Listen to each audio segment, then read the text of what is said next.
long was Pete Doherty's shortest stay in prison? The answer was only 4 days.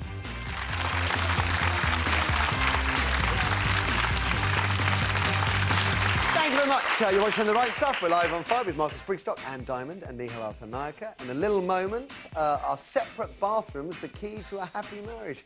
Is it as simple as that? Does every couple need a little bit of privacy to keep the romance going, or are you cool if you let it all flap about? 0207 173 5555. That's the number for your thoughts, and heaven to Betsy your stories too. First, though, why isn't Pete Doherty in prison? Are the courts failing the singer, his fans, and, let's be honest, the rest of us, by constantly letting the drug-addled rocker walk free? As I keep mentioning, he's been in court 22 times in the past 7 years. He's only been sent down 4 times, and then not for what you'd call a proper stretch. On Wednesday, he was fined 750 quid after being caught with a pocket full of heroin as he entered court just before Christmas on a charge of drink driving. That was his 3rd drug or drink driving offence he's been done for. Oh, and Doherty was allowed to walk free that day too.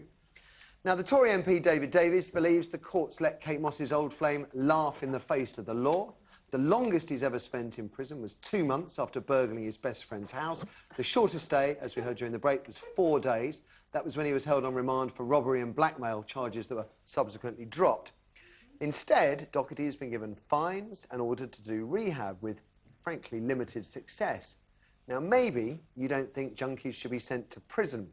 District Judge Jane McIver, who tried Doherty for possession a few years back, has said that jailing him would have been counterproductive, as it would undo all the work he'd been doing to get off drugs. The judge also, and I think this is relevant, told the court she was a fan of his music. Now, I'll be honest, I am sympathetic to the argument that junkies need treatment, not porridge.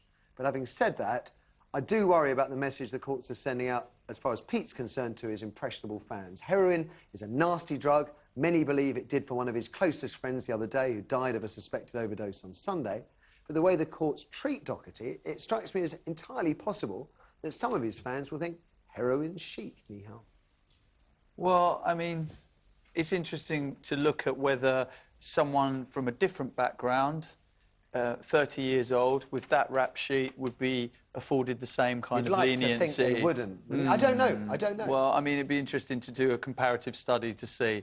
I mean, I don't believe that just putting him in prison is going to help this guy, considering that anecdotally people believe that you can get more drugs in prison than on the outside. This guy clearly has very, very deep-rooted psychological issues. He really has some issues. I mean, he's a junkie. Yeah, well, there you go. But that comes from somewhere, doesn't it? And, you know, to find out what it is and try and rehabilitate him, he's trying to do everything he can. He's battling demons, he's failing. 22 times. I mean, that's so much. Do you think the courts... I mean, I think the courts are actually failing him. I don't think that when he's injecting this or whatever he's doing, it's a laugh for him. This is something that he knows. Well, hang on, Nihal, you say it's not a laugh, right? Him down. He's done pictures of himself pretending to inject a girl, all the places he's gone. He's not exactly shy about doing heroin, is he? He's hardly going around saying, don't do it. But look at the state of him. Look what it's doing to him. I mean, he's just But then I say again, I think that maybe the courts, I don't know what you think, Marcus, maybe the courts are letting him down, not just the fans or anything else. Maybe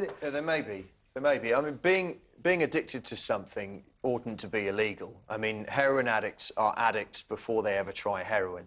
You're not just a normal person, then you try heroin and then you're chemically addicted to it. You're an addict before you try it. It's a mindset that takes you to a place where you're seeking that kind of relief from your everyday existence. And every junkie, if you go back before they took heroin, and I'm not talking about softer drugs, will have a history of addiction, not just drugs, alcohol, eating disorders, sex, gambling, whatever it may be. So addiction itself... 3 times done for drink or drug driving. Yeah, sure. Let's say he just gouches away, nods off while he's behind the wheel, runs over and kills a family of 4. Sure, put him in prison for drink driving, absolutely. But the point is, for me, is that, you know, you don't win by locking people up just for being addicted. We're not winning by letting him go free. No, I agree. I was going to say, people, you know, addicts need consequences for their actions. And sometimes an extreme consequence, like a long prison term, will help an addict reach a rock bottom from which they can then bounce back and recover and use that as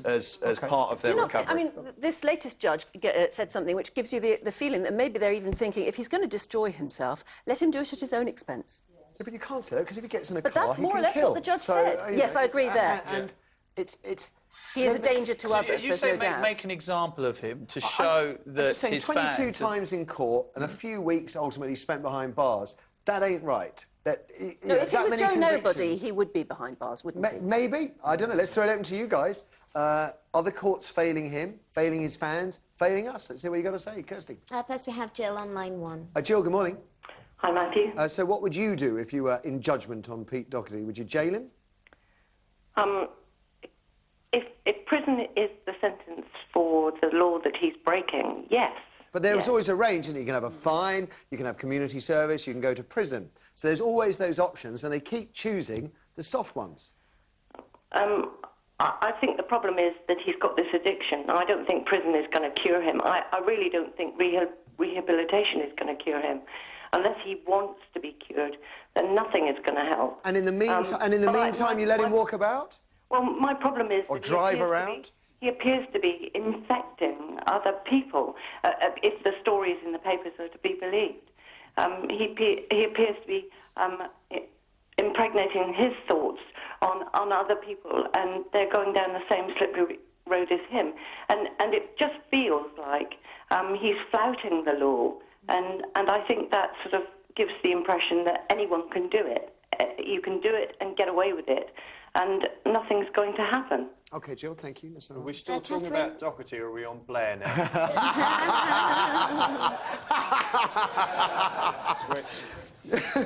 Let's take another question. OK, we have Catherine on line 2. Catherine, good morning. Yeah, good morning, Matthew. I've always liked you personally, but I didn't realise that you were the type to sensationalise things, because... What have I sensationalised? Somebody who's been in court 22 times. You said he had a pocket full of heroin, which he didn't. He had 13 wraps, which at street value isn't that much. He thought he was going to prison.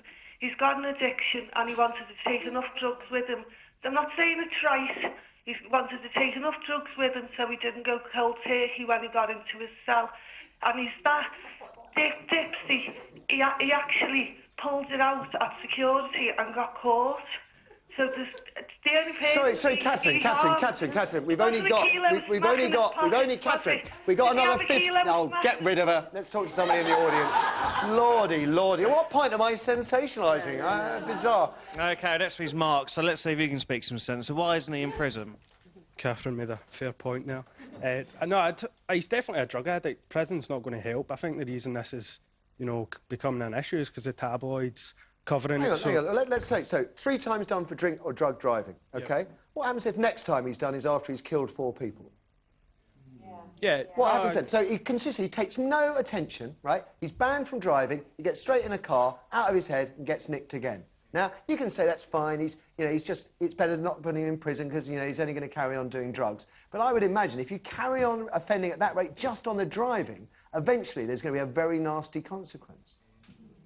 Can't argue with that, but I think the reason it's become such a hot topic is because the tabloids are obsessed with the demise of famous people. So he's a drug addict and he's a musician, and that's it. But the papers will do that regardless. The courts have a role to play to serve him, his fans, and us as the general public.